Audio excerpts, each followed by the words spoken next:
Tashmë, sipas deklarimit të drejtorit të inspektorateve në komunën e Prizrenit, Bedri Bytyqi, drejtoria e inspektorateve ka siguruar dhe mjete shtesë, por ai tha se jemi në pritje të matjeve që po i bën drejtoria e kadastrës dhe gjeodezisë. Të gjitha hapësirat e uzurpuarës shpejti do të lirohen dhe do të kemi hapësira të konsideruara. Nuk është qëllimi i drejtorisë tonë që të bëjë rënime, qëllimi i drejtorisë të inspektoratit është të krijojë hapësira të gjelbërta, të krijojë rrugë, infrastruktura ashtu siç ka hije qytetit Prizrenit, dhe ne po mundohemi dhe po e bëjmë vazhdimsi këtë.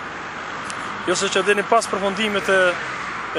lirimit të hapësirës publike në rrugën Vestiklark, jemi në përfundim, po presim tani më dhe vetëm finalen nga drejtoria e gjeodezisë dhe katastrit për na dhënë sakt se sa kemi uzurpime të tjera në rrugën Ismail Kryziu, qytetarënia do të thonë nga shkolla Artakollën në drejtim të autostradës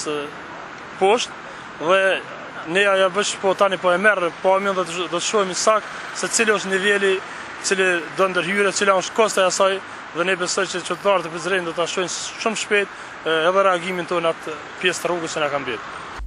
Zotri Bytyqi ka theksuar se komuna s'ka qasje selektive dhe se do të jetë e përkushtuar në zbatimin e ligjit dhe vënien e rregullit urbanistik. Zonën historike për momentin do thotë kemi nën kontroll çdo gjë, për pjesën tjetër do thotë për degradimin që ka psu kjo qendër është task force e cila po presim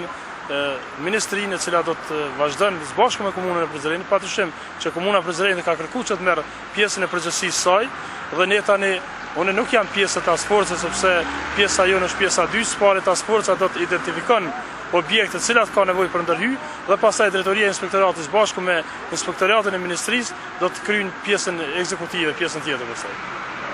Unë mendoj se zbatimi i ligjit i përket të gjithëve ne dhe do të jemi të gjithë në shërbim të së drejtës, ka përfunduar intervistën e tij Bedri Bytyqi për televizionin BSA.